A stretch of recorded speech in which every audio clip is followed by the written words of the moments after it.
when the world gives them 1,000 reasons to hate you, a lover just needs only one.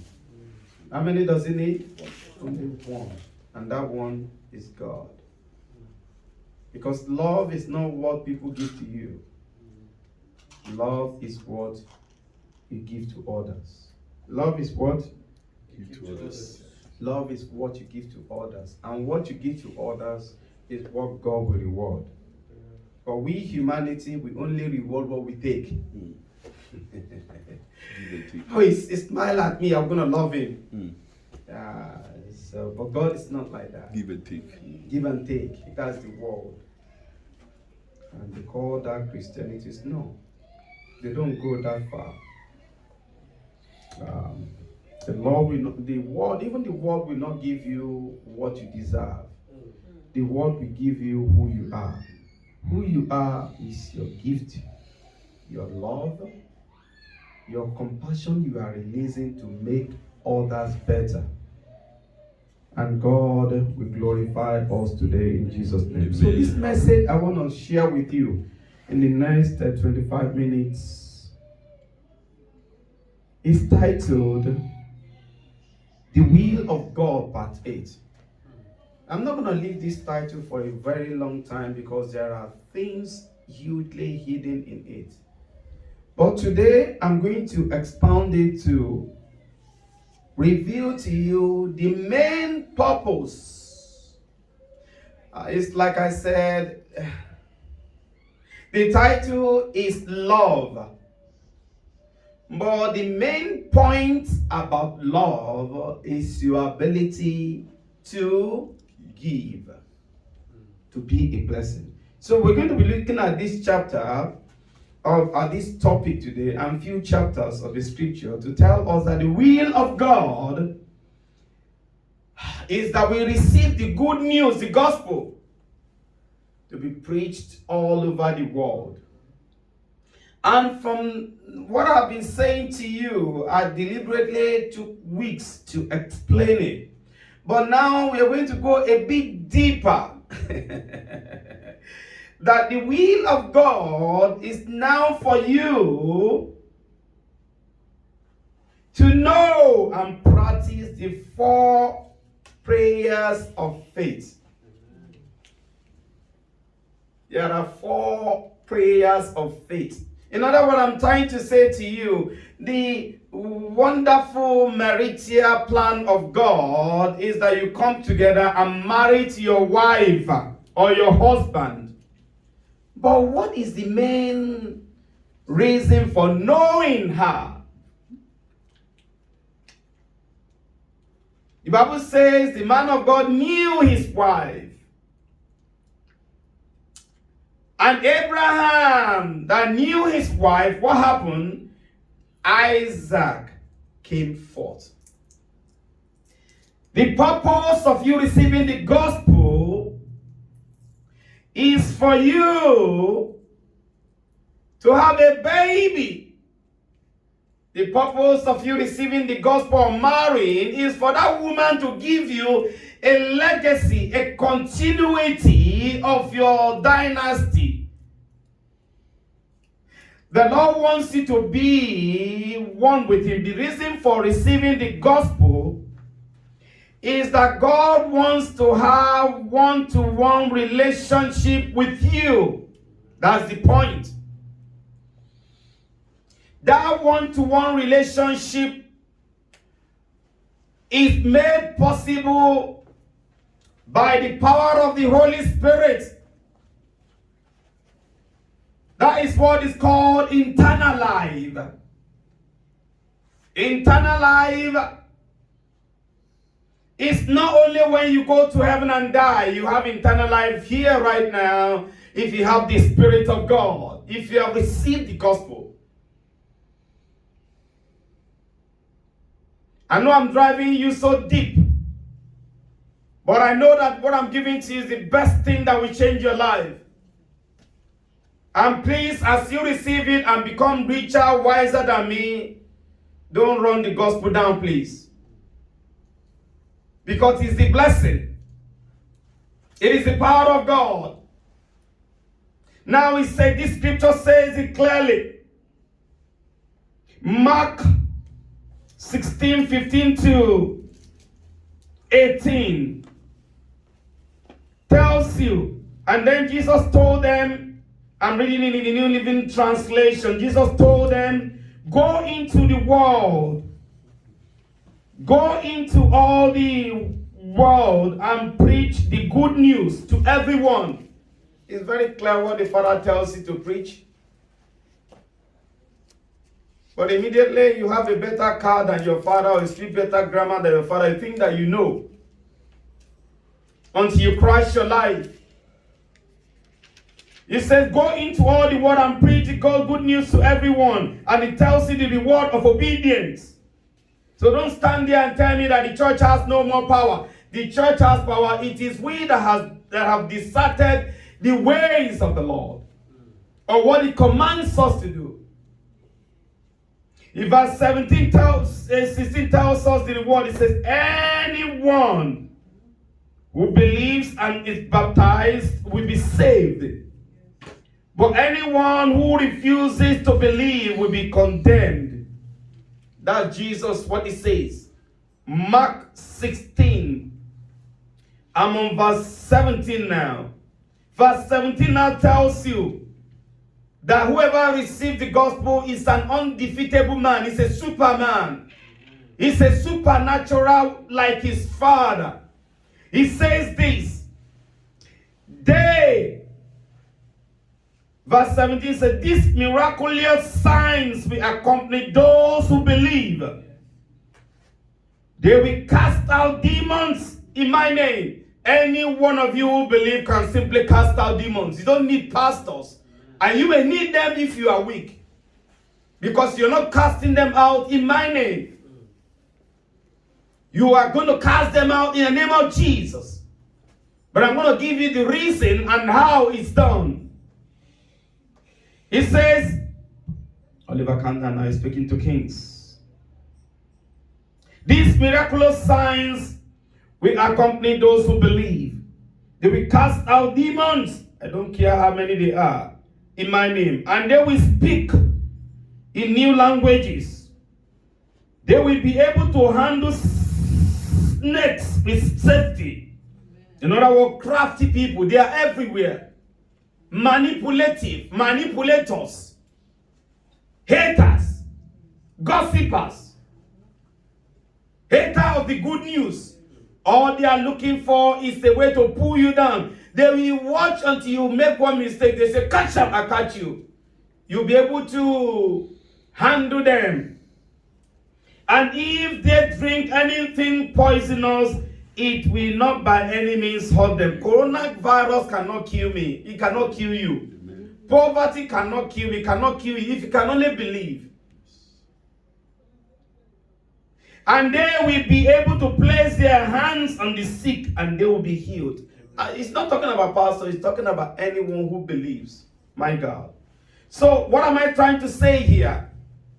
I just give you a lowdown of what we've been coming into or from in all the part 7.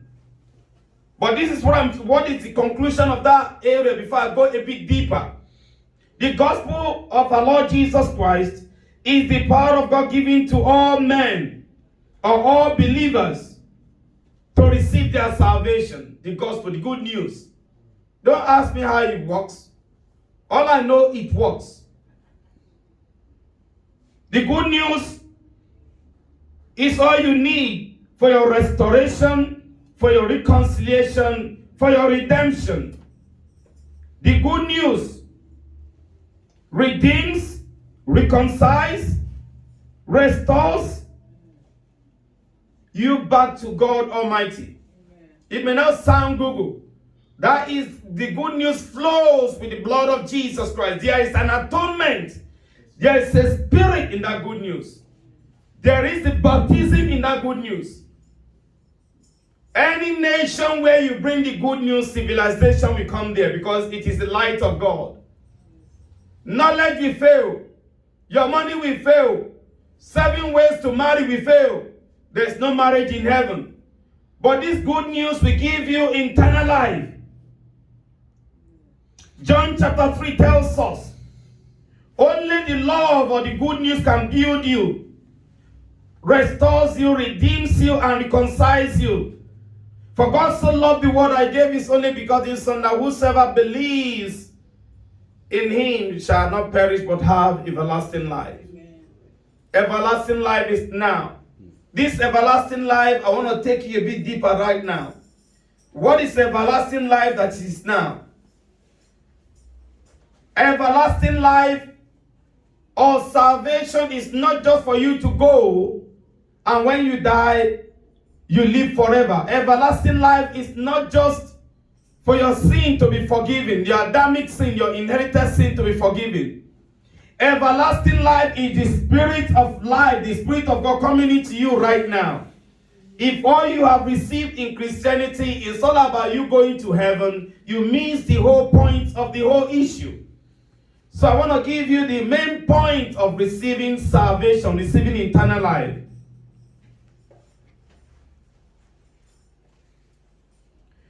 The love of God or the gospel of our Lord Jesus Christ must be received with faith. It cannot be forced on you. It cannot be forced on you. That's why I never forced any man or woman in this church. All the days of my life, it's not pride. You come and glorify God for your life. You don't come, we call you twice. If not, just stay on your own. You don't know the importance of Christ. It cannot be forced on you. Now to tell you that, to go a bit deeper, that the point of this salvation or receiving eternal life is so that you can have a relationship with God, one-to-one relationship. The eternal life is given to you so that you can experience Jesus. A nobody like me that came from nothing. And God took me from nobody to who I am. When I was nobody, nobody talks about me. Everybody walks past me and just move and smile. But immediately God has made me a Superman. It's like there is Google in everyone's eye to see. Oh, he's done it. Oh, he's done it, even though they don't have a clue about what God is using me for. They became the judge and jury.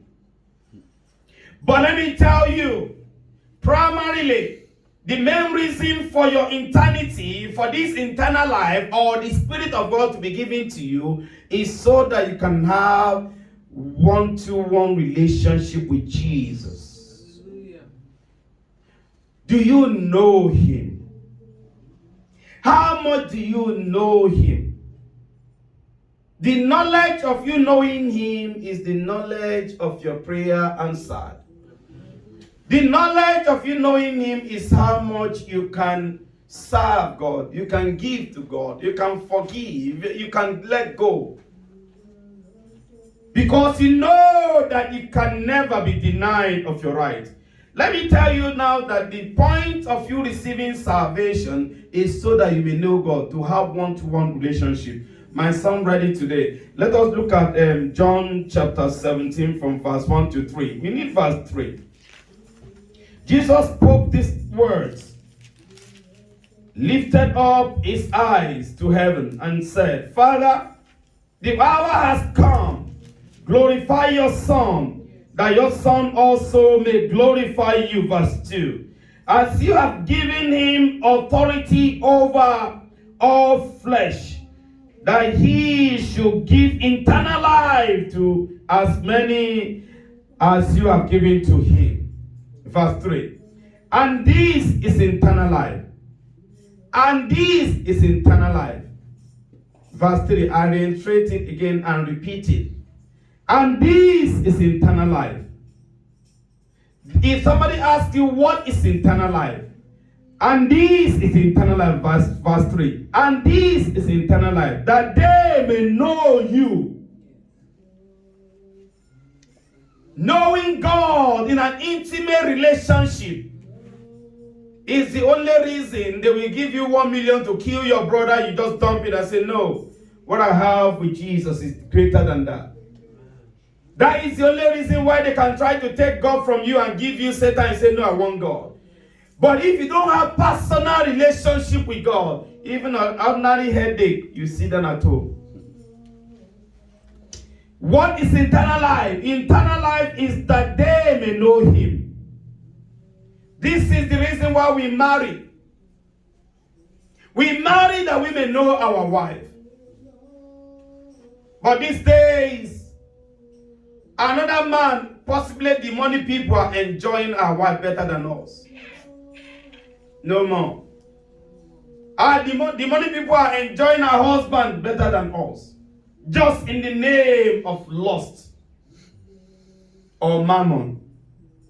But he said, this is eternal life, that they may know Him. When you know God, that's when you will receive victory. When you know God, that is when you receive protection. When you know God, that is, you know, I'm not joking with you. When I go to bed, all the days of my life since I discovered this thing, no demon disturbs me. Because I know whom I believe. And if they dare disturb me in a minute, if I wake up, I'll rain hell upon them. Next time, they will never try it again because they know what is going to happen. He says, and this is eternal life, that they may know Him, the only true God, and Jesus Christ that you have sent. So what is eternal life? Eternal life is knowing God Almighty through Jesus Christ. Eternal life is you receiving that Holy Spirit, and that Holy Spirit will lead you in all blessing if you obey Him. Now, this is so powerful. So I've given you the main purpose of receiving salvation. What is it? So that you may know God. The main purpose of receiving salvation is so that you may know Him in a personal relationship, in a close relationship. God wants us to know Him in a personal relationship. Many years ago, I used to preach that Christianity is a relationship. Friendship is a relationship. Until this day, we have children that hate their father. We have daughters that do not want to stay with their mother and their father, both spiritually and biologically. Until this day, we have wives that we earn salary, they hate it, no husband don't know about it. Until this day, we have husbands that we have money, they don't show it to their wives. And the hell is getting loose. And they say they need power. No, you're not going to get it. Because you are just a manipulator. The purpose of God is that He may know you. That you may serve Him. That God may use you as He please. But this is the generation we have now. God, just do it, you are God. And if you don't do it, you are not God. And God said, thank you. I've been a God before. I've been God Almighty before you were born. So, God wants us to know Him in a personal, close relationship. Not all these gimilatious. Jimmy, Father, if you don't give me this, I will not worship you. No. Listen. If I am your friend, only the day I speak what is sweet to your ear, you are my enemy. If I am your father, only when I get it right, you are my hidden enemy.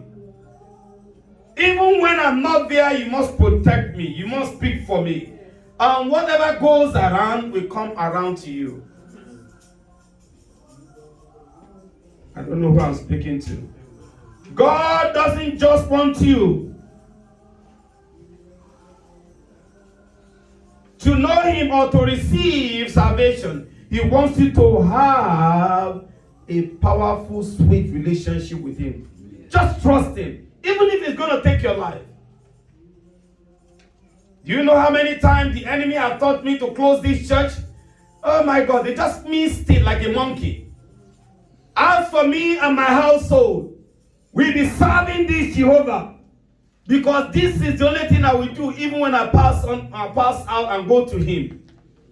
This is the only thing I know that will protect me. This is the only thing that has protected me. This is the only thing that will uphold me. Amen. Don't just say to me, I know God. and you don't want to have a relationship with him, Satan also knows God. Let us look at James chapter 2. Oh, I can pray.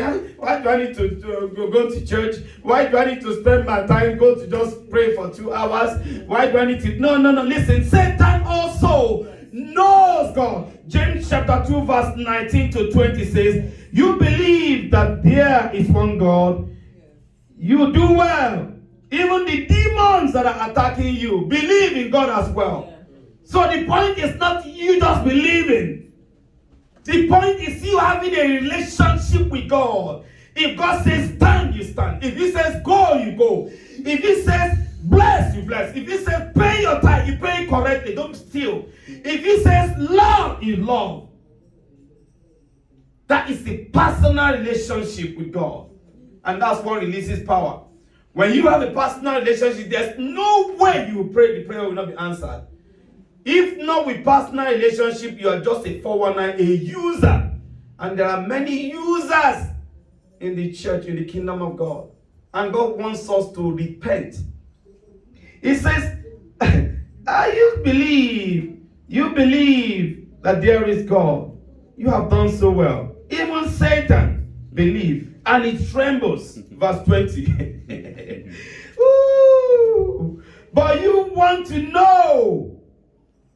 But do you want to know, oh foolish man, that faith without works is dead? Yes.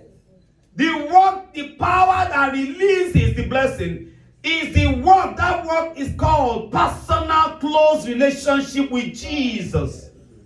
If you don't have it, let me just say to you, don't have eternal life. You are one of those who we see by the gate that will never enter.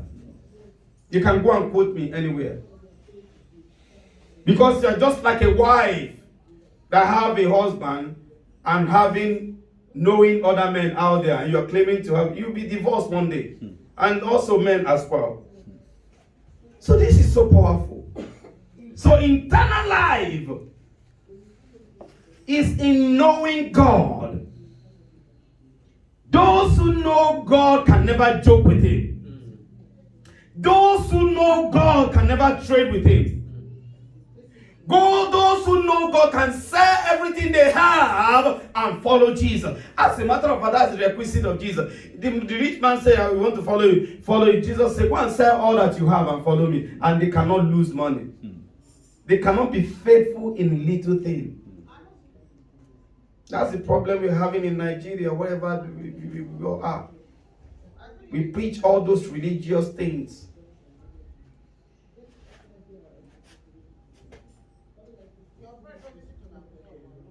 The power of salvation, the power of God in the eternal life, the Holy Ghost, the Holy Spirit of salvation is in knowing Jesus. And he may test you with whatever he wants to test you with and see if you will fail. He tested Abraham by telling him, give me your son, his only son. And Abraham was going to, not sickness, he didn't say sickness to kill Isaac. He was saying, Abraham, slaughter your son for me. And he gave it by faith. That's all he had. At 100 and almost 112 years approximately. That's all he had. I can bet you right now, if a pastor preaches on money, pay ordinary time, give God 1/10, you will come up with all theology, with all tricks in the book. And you say you love God. No, I tell you right now, you're a hater. And you don't have anyone to tell you. And I'm telling you right now, the power is you having one-to-one relationship with God. The goal of the gospel, therefore, what is the goal? The goal of the gospel is what? To have, is to know Jesus. To have the one-to-one relationship.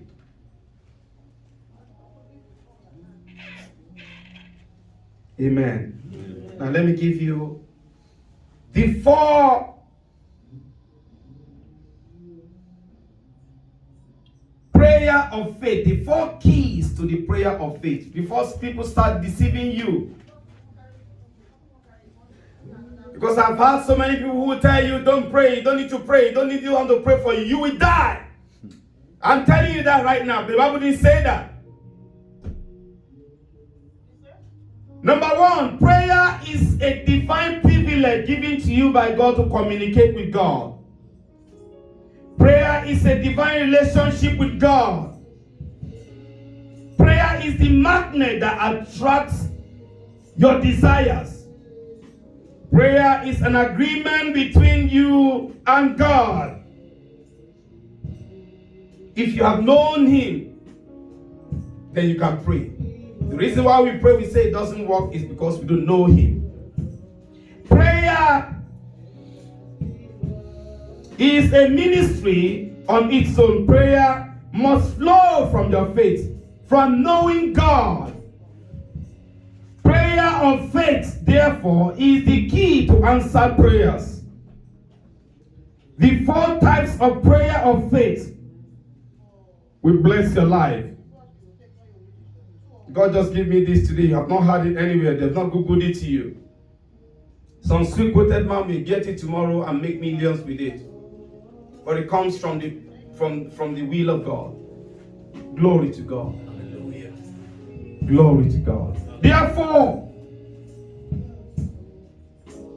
there are 4 levels of prayer of faith. For these 4 levels of prayer of faith to work, you need 2 things. What are they? Faith or agreement. Number 2, you must desire and want it. That you see it in Mark 11:24.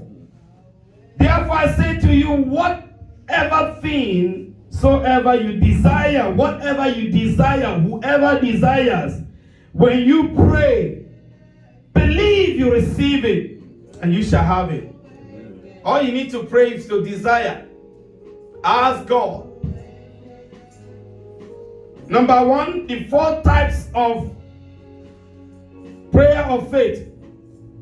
Number 1, self-prayer of faith. You can pray for yourself. And that is in James chapter 5. Reverend read it to us today. James chapter 5. Note this one. And don't ever allow anybody to kill your faith by telling you you cannot pray. People cannot pray for you. All those things, they are dropping in your back here. Don't take it. It's gimmicks.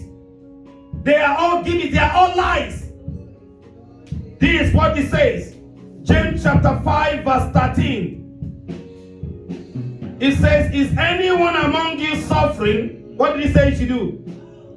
He said, let him pray. That's personal prayer. The second prayer of faith, level of prayer of faith, is elders' prayers. Elders can pray for you. Verse 14. It says, is anyone among you sick? Let him call the elders of the church and let them do what? Pray over him and anoint him with oil in the name of the Lord. Can the elders pray for you? Yes. Please, guys, answer me, please. Yes. Elders can pray for you, please. And if you go to the elders and doubting if the prayer will work, you just destroy that prayer. It will not work. Number 3 level of prayer of faith is believers' prayers. Any believer can pray for you, and that is the same chapter. Verse 16. It says, James chapter 5 verse 16. It says, confess your sin, therefore. Confess your sins or trespasses to one another. And pray for one another, that you may be healed. Can a member pray for you? Yes. Yes. Just because I study the Bible and that's all my profession I have, doesn't mean that I'm a fool. If I study aeroplane, if I tell you sin and you don't sin, I drop you off. You get off. Everybody can insult pastors. And those who know and those who do not know. Clack, clack, clack, clack, clack, clack, clack, clack, clack, clack, clack, clack, clack, clack, clack, clack. Number 4. Have I given you number 4? Number 4. The Bible says the Holy Spirit intercedes for you with great groaning. who intercedes for you. The Holy Spirit prays for you. Don't forget these 4 levels. And I will post it for you to listen to it over and over. May the Lord bless you and keep you. Thank you for listening. Thank God for your life. Right now.